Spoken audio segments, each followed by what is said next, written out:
approach adopted the one from both the management of CRFF and the ministry was premised on the 40 ground. And that's what I call fundamental approach in the error. Now, by the time you came up, you throw up a joker that you know that is not the right thing, that contradicts the essence of the act and contradicts the essence of professionalism. Issues were not raised. After 1 or 2 months, you come back to revise yourself. Why creating the crisis ab initio? At any case, I want to ask, now that we have a management of CRFF, is it the prerogative right of the ministry to organize election for the professional body? That's another 40 setting. When we went for the first midterm election of the CRFF, that was 2008, there was nobody existing, no organ existing. So what the lawmakers did was to come direct Minister of Transport, ask your agency to organize this election for them, and that's what she passed council. And everybody was brought together, giving time to document themselves and whatever. Now, what did the Shippers Council do? And what the error the Shippers Council made that we should have corrected from the first election? Very simple. Shippers Council ensured that whoever that will participate as a voter or an electorate must be indemnified by a corporate firm, that this person is our staff and that this staff is representing our company and we can attest to his character that have been practicing for 5 years in the industry. That was to reduce the incidence of unnecessary crowd.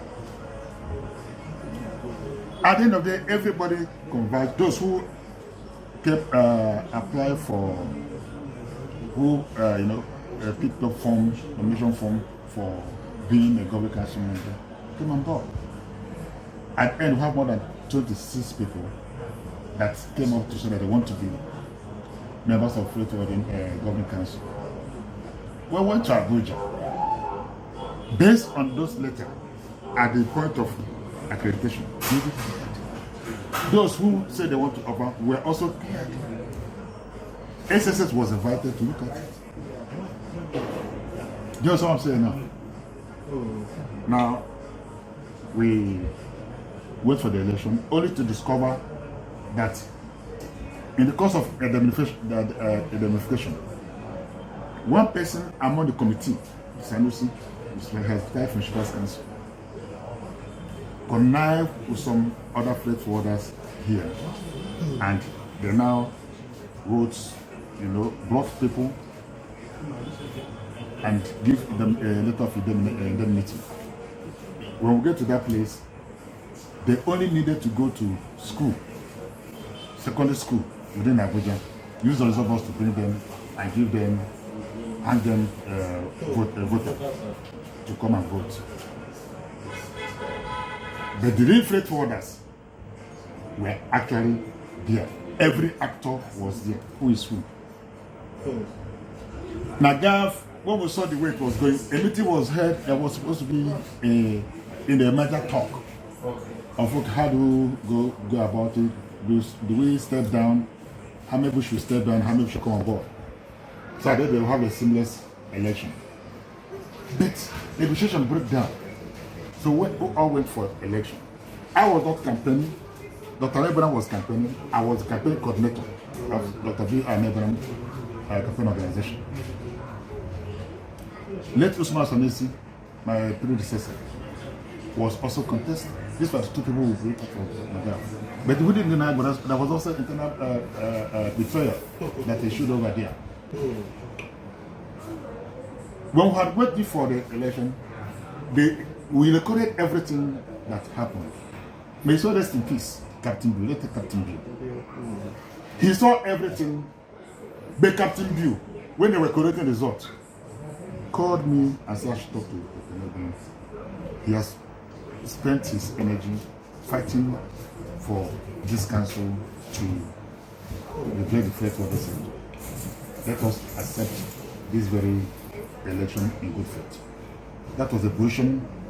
Amiru said no. I had discussion with Amiru. President Amiru. We were initially to go with him. But when Captain Bill made this very statement, we look at it. We cannot bath a child with water and throw the child at the door. Yeah, that's what we did. We look, let us support this very council that we subsequently will fine-tune it. So the first thing the elected people did, when I came and said there's no problem. He accepted the whole thing and gave his support. The whole board was quiet, and later people started clapping. That is leadership. It should be.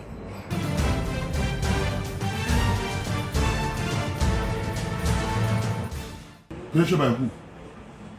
Eugene Nweke pressure? No. I stepped there when I saw the level of illegal. I've given you a background. When you now start gathering people, shoemaker and everybody, and say because the council say once you register with the act, once you have registered, you have become a freight forwarder. It becomes an avenue for you to gather both shoe shiner, tomato seller, onion seller, and come and register to be a freight forwarder. In the council, that people like us are still living. Was that the major reason you stepped down? I saw so many issues. The committee compromised. Committee was giving out information in exchange for money. Members of the committee. I have recorded this thing to show. The committee, sent for Minister of Transport, they compromised. And I stated it in my withdrawal. Need to read it. Yeah. Has anyone asked me, Nweke, come, let's see, what did you say? Nobody. Because it was, you asked the question, the preparation. And I said, it was not with utmost good faith. I never acted in good faith. There was a program to hijack the council to continuously criticize the faith of the Greater Council for monetary essence.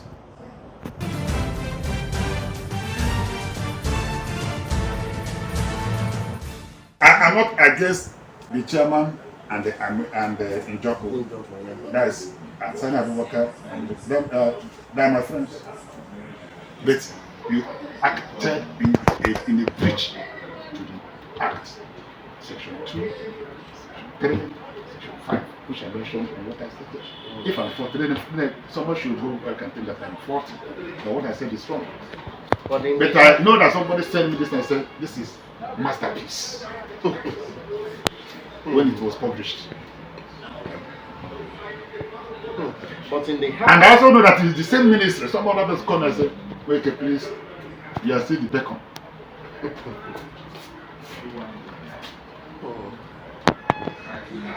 You don't criticize with a professional body. We are not a political party. The government council is a political party. And I emphasize again, this regulatory council is professionally driven. That's the intent. It's not Shippers Council Governing Board. You can go and inaugurate at when you want. It's not the Master Governing Board or NEWA. It is not. It's a different board game. When Meiji and the former minister sponsored a deal that they will be the one appointing the Governing Council chairman and the chairman and the registrar, we went to National Assembly and said no. Till today, that amendment is still there. But they want to see the minister prefer to use that move that their presented proposed amendment to act. That is high level imposition. That is high level imposition. And that is the truth.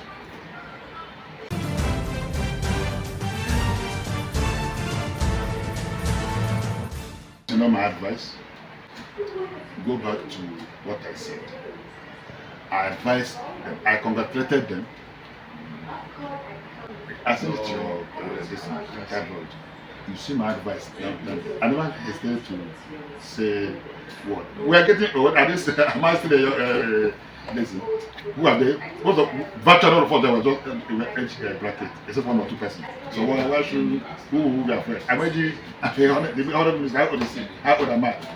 So if we cannot take to ourselves with the spirit of patriotism and professional essence, where else can we say it at this level? We'll tell them the truth. Gentlemen, let's keep sentiment aside. You are there to represent, but if you go there to collude with politicians to exploit the freight forwarders, because you see that our council has suddenly become a money-making budgetary organ. Our council has suddenly become a revenue arm of government. Then all the things that they have to present a bloated budget.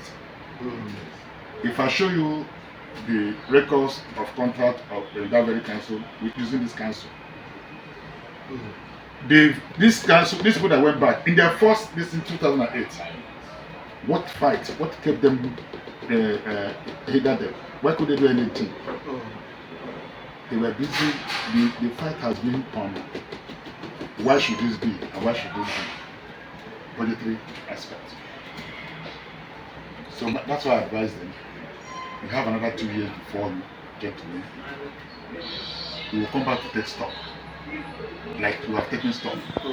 I am coming up with, by the time I conclude the assessment of 8 years of averaging in the Ministry of Transport, from the freight forwarder perspective, I'll make it known. We will say it. Days have gone, you just come, you're a minister, you do whatever you like, you go with your palm set.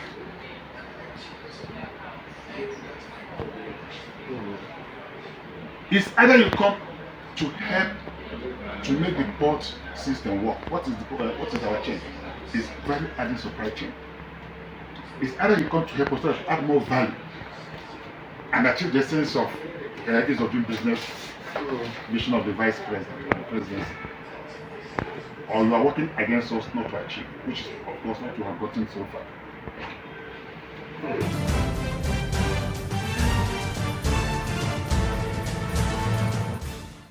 Well, people like us are putting them on their toes so that they will make the first mistake they make before. It's not for anybody's interest that the council should remain on a stand. It's not for anybody's interest that the council will continue not achieving anything. Whereas there are myriads of problems or other challenges facing the freight forwarding sector. Today we are threatened by job loss, gravely. And we know that the best bet is the council. But the council has limitation, which is the politicization of the council. That's the greatest limitation. What is playing out here is not any distance. So if these people go back to know that the person that bringing into the maritime industry is cargo interest. When you have cargo interest, that means you are a professional that can identify with peace of the nation, of peace in the world. Because whoever is involved with the movement of cargo has been defined as an instrument of global peace. So if you are involved in the movement of cargo through the international security sector supply chain, then you are a peacemaker. So if you don't have that cargo interest, then there's no point coming to show yourself as a freight forwarder or logistics service provider. That is their background. That is who they are. That should be their driving vision in terms of cargo and practitioners. If you cannot add value in the supply chain, if they cannot do it, 2 years is not too far. We're in a political year. Before you know it, the 2020 election has come. Before you know it, the new government will come. Even if it's APC, a new person will be sitting in that office, and possibly a new appointment will be affected. So they have the time now to really sit down. But you know one funny thing, if somebody spends 28 million to get to Government Council, Of course, he will try. so it means he's a fool. He thought to throw money away. And that's what I'm saying now. These are things you start to ask yourself. Wait, are we supposed to spend such money inside school?